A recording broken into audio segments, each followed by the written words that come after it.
From the historic campus of Hillsdale College in Hillsdale, Michigan, where the good, the true, and the beautiful are taught, nurtured, and honored, this is the Radio Free Hillsdale Hour, bringing the activity and education of the college to listeners across the country. Border Patrol agents were gang-pressed into processing illegal immigrants into the country in these big centers. So they'd pull them off the line. For long stretches of border were just simply unguarded. This is your host, Scot Bertram. Welcome to the Radio Free Hillsdale Hour, part of the Hillsdale College Podcast Network. That was Todd Bensman, fellow at the Center for Immigration Studies, also author of Overrun, How Joe Biden Unleashed the Greatest Border Crisis in U.S. History. We'll hear from Todd in just a bit with in-depth reporting from his recent trip to the Darién Gap. First on today's show, we're joined by Dr. Charles Steele. He is Associate Professor of Economics, Herman A. and Suzanne S. Dettwiler Chair in Economics, and Director of the Center for Commerce and Freedom at Hillsdale College. Dr. Steele, thanks for joining us. Well, thank you, Scott. We talk mostly today about that last part, the Center for Commerce and Freedom, which is relatively new here on campus. You can find more at ccf.hillsdale.edu. So tell us about the Center for Commerce and Freedom. What's the purpose? Why does the college feel the need to host something like this? Sure. I will tell you a little bit about, first of all, what the mission of the Center for Commerce and Freedom is. And we at our department, Economics, Business, and Accounting, EBA, has a pretty distinctive Hillsdale approach to teaching economics and business. The purpose of the center is to further develop that, and we hope promote it to a wider audience. We'd like to promote it to especially to, well, of course, we do a pretty good job of promoting it to our students, but we'd like to push it even more across the whole campus. But even more so, this is for the general public. Mm-hmm. It is for business practitioners, and we hope that this will be for other academics at other institutions. So commerce and freedom is right there in the title. Can commerce succeed without freedom? How do those concepts go hand in hand? Well, the Soviets seem to have done a pretty good job at demonstrating that no, commerce cannot succeed without freedom, but also freedom can't succeed without commerce. These two things do go hand in hand, and that's important that people understand this. Commerce, business, productivity, that is how free people care for themselves and others. It's how they take care of themselves. You cannot be self-governing. You cannot be free if you are dependent upon the government for your livelihood. At the same time, freedom is necessary for commerce to really work. And again, I kind of was not joking when I said that the Soviets showed that. Mm-hmm. Socialism is not a viable option. People need to understand that. We cannot afford a population that thinks socialism is a workable alternative to capitalism and free enterprise. There's a very easy way to explain, I guess, the idea of freedom in commerce in that I want to freely sell something to you at a certain price, and you freely say, this is worth X to me, and that is a free transaction between people. Well, one of the things that's correct. And one of the things that's most important about that is that voluntary trade is mutually beneficial. You can have exchanges that are forced, and there's no guarantee those are going to be beneficial for both parties. But if people are free to accept or reject a trade, then on net, it's going to be productive for both parties. And that's why free enterprise is the system that actually works and makes people better off. How does the study of business and the study of commerce fit within the context of the kind of liberal arts education that we offer here at Hillsdale? That's a really good question, and I think an important one that even some of the people outside of our department at Hillsdale don't fully understand. And I want to talk about that a little bit. First of all, again, the purpose of a liberal education really is to learn to be self-governing. Mm-hmm. And to be self-governing, you also have to be able to take care of yourself. You have to be able to take care of your family, your friends, your society. That means being productive. Being productive and being able to satisfy material needs, but also spiritual and other kinds of needs. But all of that is a part of commerce. So that's central to what human beings are doing. It's central to what people need to understand too, how this system works. There's also something about liberal arts that is kind of interesting. Cicero, the great Roman writer, wrote that for a man of liberal education, liberal mind, the finest activity he could find to engage in was agriculture. Oh, that's interesting. But then you read carefully what Cicero says you need to know to do agriculture. And the things that he defines are finance, because you're going to be financing your agricultural operations. You need to understand management because you're going to be hiring people. You're going to be hiring a manager. You're going to be supervising workers. And you need to understand accounting so you can see if you're being cheated or not. And these kinds of things. He's actually talking about the things that we would today call business or commerce. That's I think quite interesting. Now, there's also another dimension to this, because I think that business and economics contribute importantly to the liberal arts. But as I mentioned, we have a special, I think, a different Hillsdale approach to teaching these things that incorporates more of the liberal arts. One thing that we have done with our business program fairly recently is develop a new business core curriculum. And that incorporates, I think, much more of the liberal arts, the history, the understanding of what commerce is, what the history of American commerce is, why it's important, why we see entrepreneurs always solving a very similar set of problems. And I think giving the students a holistic view that helps them to incorporate all their education into ultimately their careers. Talking with Dr. Charles Steele. He is director of the Center for Commerce and Freedom here at Hillsdale College. More at ccf.hillsdale.edu. What do you think that the Center for Commerce and Freedom can do for the reputation of the business program here at Hillsdale? Well, we have a good reputation among those who know us, and I think that this is going to help to expand that knowledge, the scope, the number of people, number of firms and things that understand what we're doing, and I hope academic programs as well, because we would like to see some of these ideas adopted by others. We just had in April, we had our first annual conference, and we had quite a number of business practitioners there, owners of some very large firms. It was interesting talking to them because they were saying things like, well, I spoke with one guy who told me he's gotten to the point where when he gets an application from Harvard, his tendency is just to reject it, toss it away. And he said, I hire Hillsdale students because I know what I'm getting. I get people who are knowledgeable, who are used to working hard, and who are honest. And so we are spreading that understanding, I think, with this. We also have ideas that are, I think, important for business people because there's a great deal of alarm at the things going on in some of the major business schools, such as Harvard Business School, or the Wharton School at University of Pennsylvania, where they seem to have lost their way. They're doing things like promoting ESG, that's the environmental, social, and governance standards that are tending to replace real accounting. Real accounting shows you profit and loss, whether you're actually creating value or not. And they're substituting social engineering is what it amounts to. You can actually get a master's degree in DEI, diversity, equity, and inclusion, from the Wharton School now. That's dangerous, because if these ideas become dominant in American commerce, we won't have a productive economy. And so we're providing an alternative. We think that business people are very interested. They're alarmed at what's going on in some of the major schools.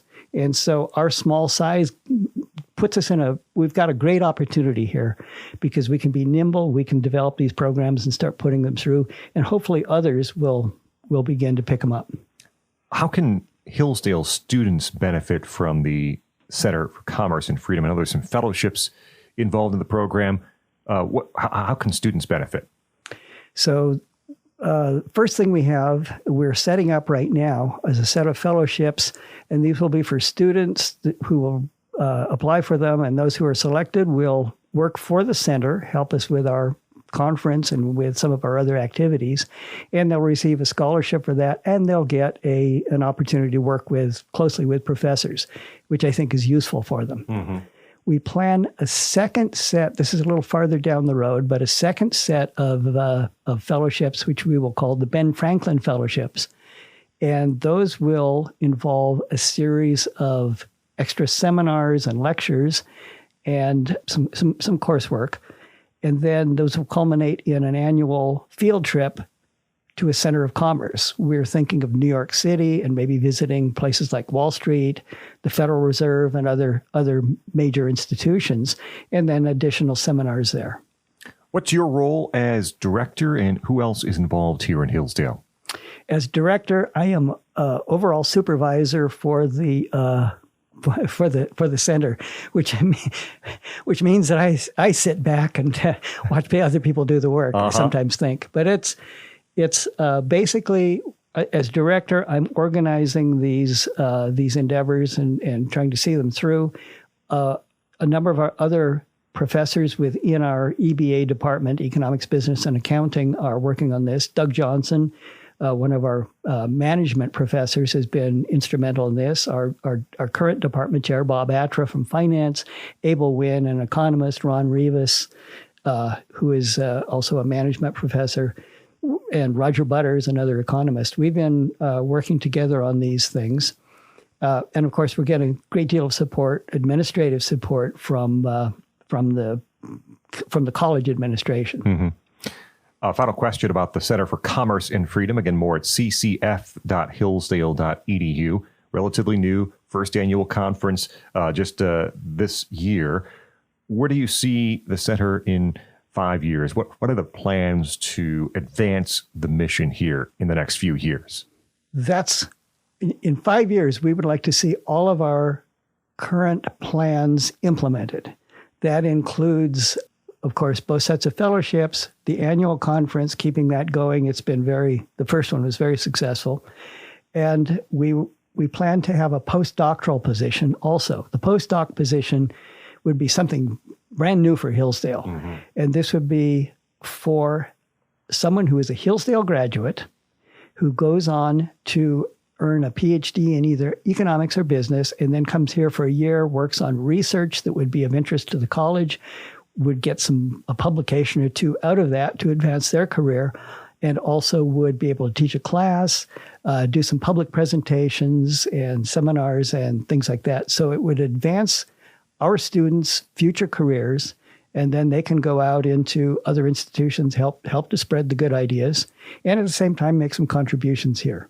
Dr. Charles Steele, Associate Professor of Economics, Herman A. and Suzanne S. Dettwiler Chair in Economics, and Director of the Center for Commerce and Freedom. More at ccf.hillsdale.edu. Dr. Steele, thanks so much for joining us here on the Radio Free Hillsdale Hour. Well, thank you so much. Up next, we talk with Todd Bensman, fellow at the Center for Immigration Studies, author of the book Overrun. He was just in Central America to get a firsthand look at the immigration crisis unfolding there. I'm Scot Bertram. This is the Radio Free Hillsdale Hour.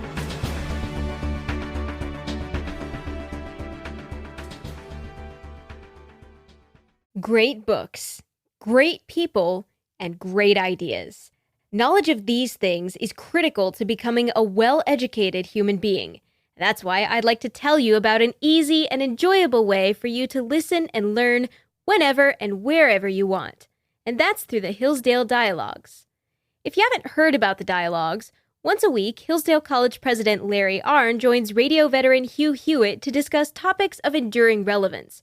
From time to time, they also talk about current events, but always with an eye toward more fundamental truths. And they want you to listen in, to join a conversation like no other. The Hillsdale Dialogues are posted every Friday on podcast.hillsdale.edu. That's podcast.hillsdale.edu, or wherever you get your audio.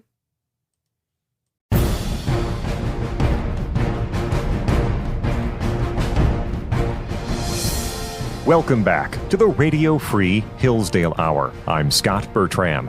Be sure to follow us on X at Hillsdale Radio. We're joined by Todd Bensman. He's a fellow at the Center for Immigration Studies, also author of Overrun, How Joe Biden Unleashed the Greatest Border Crisis in U.S. History. You can find him at toddbensman.com, where you can sign up for his newsletter. Also on X at BensmanTodd. on Getter, Truth Social, and elsewhere. Todd, thank you so much for joining us. Great to be here. Thank you. A few different aspects of the immigration and border debate to talk with you about today, but we start with what's happened most recently. You just returned from 2 weeks of field research in Colombia and Panama along the Darién Gap. So let's start by explaining for people who don't know what the Darién Gap is and why it's such a touch point for these migrants coming northward. Sure. The Darién Gap is one of the most notorious migratory passageways into the United States. It brings funnels people through from Colombia, South America, basically, into North America through Panama. It's about 70 miles altogether of jungle. It's kind of a wilderness. There's trails, there's rivers, and lots of smugglers. And that's how people from around the world, it's a richly multinational traffic coming through there from all over the world. I mean, 170 different countries passing through there.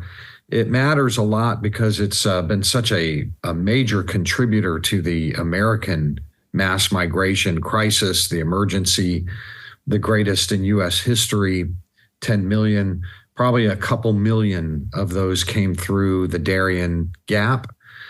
And it's also the source of a national security problem for the United States, because since it does bring people through from places like the Middle East and Muslim majority countries and all over Africa, et cetera, that there is a terrorism component, counterterrorism component, people coming in from those countries, hundreds on the FBI terrorism watch list, more than history we've ever seen in history. And so it kind of matters what goes on in the Darién Gap. I went down there because the country of Panama has a brand new president who has vowed to close the gap, close the Darién Gap. It's the first time anybody's ever vowed to do that. And I wanted to go down and see what that looked like. The president of Panama, as you said, has made this vow. The United States had pledged to help. While you were on the trip, that apparently was not taking place. Since you've returned, some things have at least happened. The first plane trip paid for by the U.S. Tell us what the U.S. has agreed to do and why it's taken so long for some of this stuff to actually kick into action. Well, you have to remember that the Biden administration has done everything in its power elaborately to turn the Darién Gap from kind of what was a country lane into a major superhighway, to make it easier, safer, humane, and orderly is the official government policy for the Darién Gap. So they've done a lot to increase the traffic flow through there on grounds that it's safer. They're coming anyway, so let's make it safe. But what they did was they made it easy and sent the message that, you're kind of invited to come through here. We're going to make it easy for you. Mm-hmm. That's been the American position for 3.5 years now. But now all of a sudden they've got this president down there who wants to close it. And so now what do? The Americans, that kind of it created a bit of a problem for them. So they pledged to their initial credit to help the new Panamanian president close the gap with deportations. They were going to give aid for deportations, maybe money for sure, but only about $6 million, which is pretty paltry, really. And maybe some air assets at some point. And then they didn't follow through for 2 months. They didn't give the Panamanians anything. For the Panama's president, Molino, took office on July 1 and immediately began trying to close the gap, taking steps. We may be seeing a little bit of support. The president called down there and said, hey, we're going to start this week. We'll give you some money, but we don't know what that looks like, really. while you were there in Colombia and Panama, there's great reporting happening. You can find it at the Center for Immigration Studies site. You can also find a story that you wrote over at the Post and your Twitter feed, too, at Bensman Todd. A couple of things I noted. You saw and talked with a number of Venezuelans who are now coming through the Darién Gap. And, of course, recently the election in Venezuela and some of the unrest afterwards. A wave is coming. That is the quote from some of those Venezuelans who have already made their way to the Darién Gap. What might be around the corner? Well, we've already seen massive waves, successive waves of Venezuelans, one after another. So this one wouldn't look much different than what we've seen for the last 3 years. The Venezuelans have been living in 15 other countries for years now, quite prosperously and safely, I might add, Colombia being just one of those countries. And they were content to stay there until the Biden administration entered office, and they saw that they were letting almost 100% of everybody in. So they were like, well, okay, let's go. So that's what really started it. The Panamanian government, the Molino government, obviously would like to shut that down. But while I was there, all of the Venezuelans I talked to said that their information was that because of what happened recently, the violence, the election troubles and irregularities in Venezuela, that they were going to let the Venezuelans in specifically. So no, it looked like there was another wave coming, and there probably is. I mean, the majority of all the immigrants I met down there were Venezuelans, but you could have gone down there at any time in the last 3 years and seen the same thing. And I suspect that a lot of those Venezuelans are not actually fleeing anything that's happened in Venezuela recently, but they're going to claim it. They're going to claim that they're a victim of the recent stuff, even though they haven't lived in Venezuela in years. And even though they left long before that election violence. So I think the whole thing is just going to be riven with fraud. And, we're just going to be sort of suckered into, oh, well, look what happened recently. So, Todd Bensman with us. You can find him at toddbensman.com, or you can sign up for his newsletter at Bensman Todd on X. In Colombia, you paint this picture of a society now where everyone embraces this mass intent to violate immigration laws in multiple countries as they move north. There's taxes, there's ways for people to get from A to B. How did this sort of sub-society emerge in Colombia to take care of these migrants who want to move toward the United States? It really is an impressive machine. It's a machine of moving people through there. And it's had years to, grow and perfect itself. And I guess what it struck me about, working on the Colombian side, I was there for a week. I went, all of this jumping off towns and villages and the staging areas at the trailheads, and interviewed everybody involved, smugglers and NGOs, the UN, everybody, the immigrants, of course. And I guess what struck me about it is that everybody, all of these different agencies, legal and illegal, are in cahoots with one another and witting cahoots. Mm-hmm. It's a symbiosis. It's a symbiotic relationship where you have the smuggling organizations working quite directly and in the open with the United Nations and the NGOs that we pay for to help the immigrants, with boat companies, with Colombian federal migration officers who are stamping them all through, knowing that they are exiting the country. So they're there to stamp them through on their exit into illegal border crossing through Panama. Mm-hmm. And local towns and villages are taking small taxes off of every immigrant. All of them are working very closely together. It's a very kind of a well-coordinated clock, almost, like the inner workings of a clock. It was pretty amazing to see all that. And I will be writing more about that as in the coming days. Todd, the human flow perhaps is slowing for now, as you point out. What about the drug flow, the fentanyl and everything we hear about coming across our border and impacting cities and towns across the country? Has that been slowed at all? That's a different novel. The drug trafficking. The numbers from what I've seen are kind of steady. The drugs are still coming across. That's all clandestine.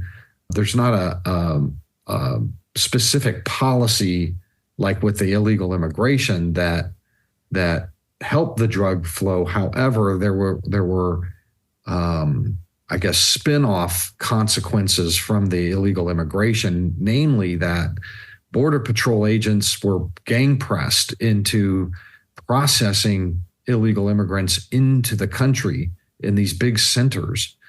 So they'd pull them off the line for long stretches of border were just simply unguarded. And so I believe that far more drugs got in undetected than we are aware of, that anybody's been able to really log, because there was just nobody there for years at a time. Nobody there. Todd, the number of migrants who have come across our southern border during the Biden administration, which of course is just the past 3.5 years or so, by the time he leaves office, 10 million is the number. Talk to us a bit, explain if you could, how that increase happened and how we get to that 10 million number, because there's the gotaways, there's ones we might not know about. How accurate is that 10 million number? Yeah, well, we at the center, we believe that's pretty accurate. It's not perfect science because of the gotaways, the people that successfully evade Border Patrol, and we just can kind of guess at how many there are. Their minimum guess is 2 million. That's the official government guess, but a lot of us think that it's considerably higher than that. But the administration opened the door on Inauguration Day by tearing massive exemptions in what's called Title 42 expulsions. That was the COVID expulsion policy that was in place. 100% of everybody who crosses gets pushed back right away into Mexico. That was the policy under Trump. And there were some other ones as well. Biden came in and just said, okay, all family units, family groups, and pregnant women and unaccompanied minors and all of these different nationalities, specific nationalities, if you cross our borders, we'll let you in. We won't push you back. And it was on hundreds of thousands from that very first day, millions a year, 2 million, then 3 million, broke every record. We're probably looking at another 3 million this year. And it went on like that because of policy, and immigrants are smart. They'll tell you, I'm coming because all of a sudden the door was wide open and they took all my friends and neighbors. Why not me too? And then they took them too. And it just so went on like that. It's kind of what caused it. Todd, how does that happen? I'm curious about that. How does that communication happen? How do these migrants who are from many different countries in Central and South America, how do they get the word that all this is now current policy on the U.S. border?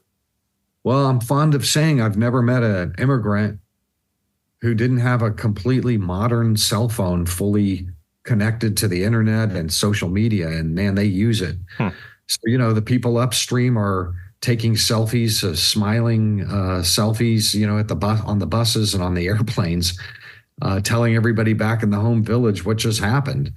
And so then the home village just empties out, and then they send their selfies downstream and where to go and what to say and how to act and how not to act, whatever it takes to get in. And it just is a lifetime intelligence network that's quite open. You can go online and find all of the chat rooms and Facebook pages, everything. It's widespread, and that's how that happens. Todd Bensman will let us find out more at toddbensman.com or on X at BensmanTodd, where a lot of reporting from his recent trip to Colombia and Panama is right now. Also his piece over at the New York Post. You also wrote Overrun, how Joe Biden unleashed the greatest border crisis in U.S. history. People can read that and find out more about how it happened. The question many have is how to reverse it. You've identified two essential steps. There's more that can be done, but two essential steps to begin closing those doors on our border. What are those steps? Well, it's worth pointing out at this point that the Biden administration, and maybe that you could say the Harris campaign, has already taken some of those steps for the election optics. So they can claim, as they have been in recent weeks, that what border crisis, the numbers of illegal crossings are down to the day from before we even took office. And that's true. The way they did that is they just took a page from Donald Trump's playbook with Mexico. It was a diplomatic deal, didn't take legislation, didn't take Congress or act of Congress. It was just simply a will to do it, which is that they cut a deal with the Mexican government to have the Mexicans shut it down on their end. So the Mexicans have created a kind of a Gaza Strip in their southern provinces where they have been rounding up everybody on the north that they can get their hands on with their military and immigration services and local police, and forcing them onto planes and buses and shipping them down there to that little Gaza Strip that they've got going down there, and blocking them in with militarized roadblocks out. And that has primarily shut things down. We've seen the numbers really reduce. That's number one. Number two is all policies such as Donald Trump's Remain in Mexico, one called 212F that's in the INA. You can Google that, 212F, that allows the president to just simply turn everybody back and deny them asylum claims, ability to file bogus asylum claims. All of those things reduce the chance that their smuggling money is going to pay off with a successful entry and long-term stay. And that's really the key right there. Policies that reduce their odds in their mind that they are going to get a payoff, a return on that investment, that smuggling fee investment. It's really that simple. Todd Bensman with us, more at toddbensman.com, at BensmanTodd on X. I wanted to make sure I asked this question because you are closer to these people than virtually anyone else that I know. Who are these migrants who are crossing and trying to cross our southern border? How many are looking for a better life and work? How many are true asylum seekers from different countries? How many are terrorists? How many are involved in gangs or criminal activity? Who are these people who are making their way to our southern border? You know, I've interviewed thousands over the last few years. I mean, I am down there all the time. I mean, probably just on this last Darién trip, I had to have interviewed 200 or 300 altogether or talked to them. And my takeaway is that the vast majority, 99% are economic opportunists, lifestyle upgradists, people who were doing fine, people who have wealth, people who have money, just don't like where they're living, want to just kind of do an upgrade. That's the majority. Very, very few, if any, of the millions of people that have crossed in are actual eligible asylum seekers. All claiming asylum under, the government persecution in their homelands, but very few of them, in my experience, actually qualify. All of them will get the benefit of the doubt of an asylum claim, but they're from everywhere. 45% of everybody who's hit that border is from countries other than Mexico or Central America. This one is the most richly multinational makeup that I've ever seen, that anybody's ever seen. They're from every country in Africa. I mean, I met on just this trip a bunch of people from Togo. I had to look it up where to remind myself where Togo was exactly. I met people from Benin, Africa. I met Sikhs and Hindis and people from, all over the planet, really coming through.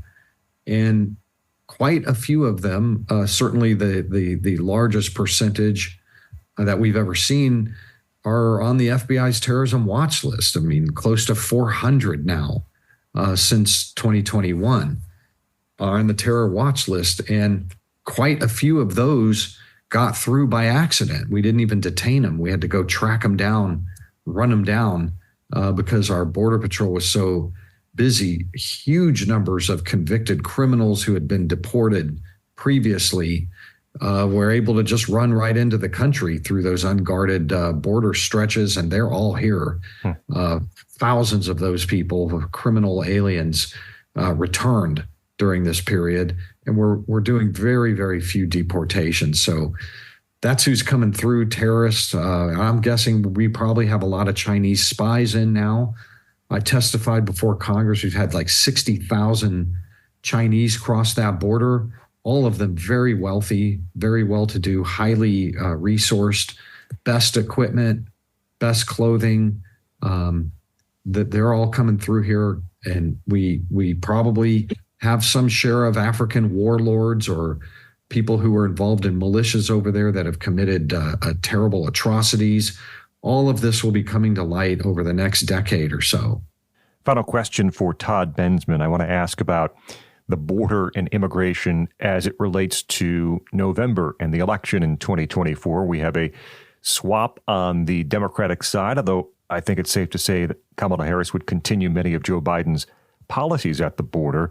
We don't have the same visuals we had a year ago. The numbers, as you pointed out earlier, are down due to various factors right now. Is the voting public, do you think, still sufficiently concerned, sufficiently aware of the problems on the border and what could happen the next 4 years in a Harris administration? Yes. Well, first of all, the polls have been showing that this is a top voter concern on both sides, more on the Republican side than the Democrats, but even the Democrats are furious over what they did. The administration reduced the numbers, got the numbers way down only for the election. So the measures that are in place right now were done just for the election period optics. I just want to make sure that people understand that. And Harris is on record as one of the most extreme, and I mean one of the most radical open borders activists in politics today. And we know this because she ran in 2019, and we have her campaign platform and all of her public statements, in deportation, abolish ICE by starting from scratch on, a complete reorganization, all in detention, decriminalize illegal entry, give away, free health care, and really just be a big welcoming nation, since we are a nation of immigrants, without distinguishing between illegal and legal immigrants, that we're a nation of legal immigrants. Mm-hmm. But so I really fear that, if she were to win, that, we would just simply she would return to the same old open borders where, 90 to 100% of everybody who reaches the border is let in. Mm-hmm. Todd Bensman, he is a fellow at the Center for Immigration Studies, author of Overrun, How Joe Biden Unleashed the Greatest Border Crisis in U.S. History. You can find him at toddbensman.com, where you can sign up for his newsletter, also on X at BensmanTodd, on Getter, Truth Social, and elsewhere. Todd, people can watch that X site and elsewhere for more reporting from that trip to the Darién Gap. Great stuff, great insight. We appreciate you joining us here on the Radio Free Hillsdale Hour. Thanks for having me. Up next, we talk with Michael Francisco, class of 2004 here at Hillsdale College, and a former Supreme Court clerk. I'm Scot Bertram. This is the Radio Free Hillsdale Hour.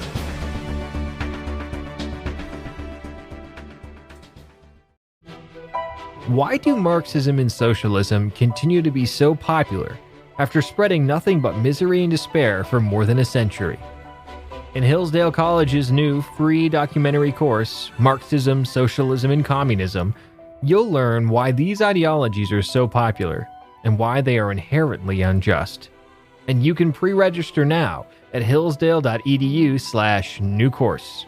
In Marxism, Socialism, and Communism, a group of history, politics, and economics professors walk you through the origins of Marxist thought, its impact on the 20th century, and the dangers it poses to human flourishing. To enroll today and secure your spot in this completely free documentary course, visit hillsdale.edu/new course. NEWCOURSE. That's hillsdale.edu/new course.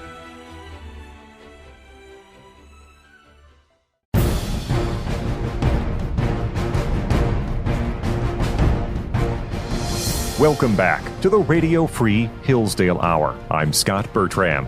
Be sure to check out the Hillsdale College Podcast Network at podcast.hillsdale.edu or wherever you get your audio. We're joined by Michael Francisco. He's a partner at First and Fourteenth, a law firm based in Colorado. Michael's based in D.C. He's on campus to accept a Distinguished Alumnus Award for Outstanding Professional Achievement in Law, and he is a 2004 graduate of Hillsdale College.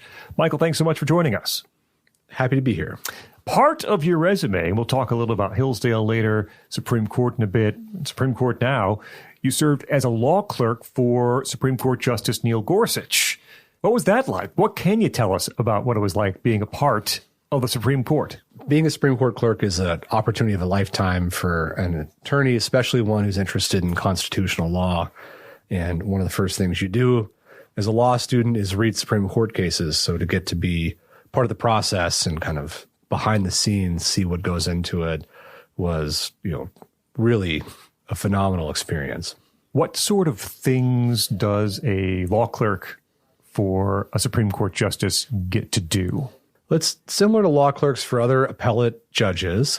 You do a lot of drafting of opinions and assisting the justice in preparing for oral argument. And then at the Supreme Court, a lot of the work is deciding which cases the Supreme Court will ultimately take, or I should say, helping them decide which cases. There's roughly 7,000 petitions a year, and they take about 55 to 65 cases. So there's a lot of paperwork to shuffle through. And I imagine some camaraderie among fellow law clerks at the Supreme Court. There is. You get a lot of experience working with your fellow clerks for your own justice, as well as clerks for the other justices. Traditionally, you develop good relationships with them and work on all the same cases. Did you seek out Justice Gorsuch specifically? Do you get to sort of apply to a specific justice? How does the process work? Well, there's a normal process, and then there's the process I followed. Typically, you would apply to all the justices after you've clerked on the Federal Court of Appeals, and you would be some 27-year-old kid who went to Yale or Harvard, and you would not have really worked much in a law firm. I joined the Supreme Court as a clerk after practicing for about 10 years and really had a prior relationship and connection with Justice Gorsuch. And so my opportunity to clerk came through that. And in fact, the sort of joke in the building is that somebody who was my age and clerking was a geriatric law clerk. So they treated you with kid gloves, give you a little less work than everyone else. Yes, I like to think I was more wise in how litigation actually worked in practice, but there was a bit of a divide from my experience and what most Supreme Court clerks have. After that clerkship for Justice Gorsuch, you go into the field of law, and your resume reads like a laundry list of some of the most consequential Supreme Court cases decided in the past 7-8 years, most, if not all, with decisions that would be cheered by the conservative community. Maybe we talk about a couple of these and what the results mean for Americans. One of the most recent and most prominent, 303 Creative, which was decided, seems like yesterday. So it was like 3-4 years ago at this point. Tell us a bit about 303 Creative, what that said about free speech rights. Yeah, 303 Creative is a case that is really the conclusion of the fight over Christians being forced to participate in same-sex weddings. There's been a series of these types of conflicts that have gone up to the Supreme Court. Masterpiece Cake Shop, also from Colorado, probably chief among them for the baker in a nice strip mall in Colorado who was trying to be compelled to participate in a same-sex marriage by building a cake. 303 Creative is a case that followed that is a website designer who wanted to make wedding websites. She's devoutly Christian, so she was opposed to making websites that conveyed a message that conflicted with her religious views. It is a pre-enforcement case. Some might call it a test case. And so it was brought before she designed and made websites for weddings because she wanted to get the law clarified that she would be able to do that without being subject to the now going on 10 years legal campaign against Jack Smith. And that case was decided in her favor on free speech grounds, but it very much is in the same genre as Masterpiece Cake Shop, where there are good Christian men and women who run various businesses and don't want to be compelled to participate in something that violates their religious views. You were also involved in Masterpiece Cake Shop and another one involving religious liberty rights, Trinity Lutheran Church, that case in front of the Supreme Court. What did that one help clarify? Trinity Lutheran has to do with applying for government grants. In Missouri, they would allow schools to resurface their playground with recycled tires, of all things. And they effectively had a rule that said that any school could apply for the grant unless you're a religious school. And so it stands for it came out favorable for the church, but essentially the proposition that the government can't discriminate against religious actors just because they're religious. There was really no reason to exclude this religious school from this program, and the state only did that because they were religious. When you begin work on a case like any of those, do you have an inclination from the start that, this one has a chance to get to the Supreme Court? There's a really important core issue in this case that is going to probably head up to the top. Some of these cases I only got involved in when they're at the Supreme Court level or on their way up. Actually, 303 Creative, I was counsel when the complaint was filed in the trial court, so I was with that early in the process, actually until I took a break from it to clerk on the Supreme Court. Masterpiece Cake Shop, it was going to the Colorado Supreme Court, and I got involved at that level. And I think we had a sense that it might be a case the Supreme Court was interested in because we knew this was a real area of unresolved conflict. And then likewise with Trinity Lutheran, I filed an amicus brief once it was already a case that was being petitioned to the Supreme Court. But all of these are effectively religious liberty, free speech, free exercise cases. Mm-hmm. And, there is a sense in which you can tell which types of conflicts might get the court's attention. They've been relatively robust in granting cases and taking them when it involves either free speech or religious liberty rights when there's a certain amount of conflict present. Michael Francisco is with us. He's on Hillsdale's campus to accept a Distinguished Alumnus Award for Outstanding Professional Achievement in Law. Your time at Hillsdale, what do you most remember about your years at Hillsdale, and how do you think that helped perhaps shape you and get you prepared for what you did post-graduation? A wonderful time at Hillsdale. I would say it was both things, both the education I got at Hillsdale, the being steeped in American history and being taught how to really think and write critically. That was tremendously helpful as a lawyer, but it was also just the network of like-minded individuals that I got to meet and got to be associated with. I mean, it's being associated with Hillsdale College in the DC area is a bit like a secret handshake. If you meet somebody who knows what Hillsdale is, then you typically have a good idea that they likely share a lot of the same political values with you. So both aspects of it have just been tremendously influential and helpful in my career as I've gone forward. And you mentioned this community in D.C. There's also a community formed in the legal system across the U.S.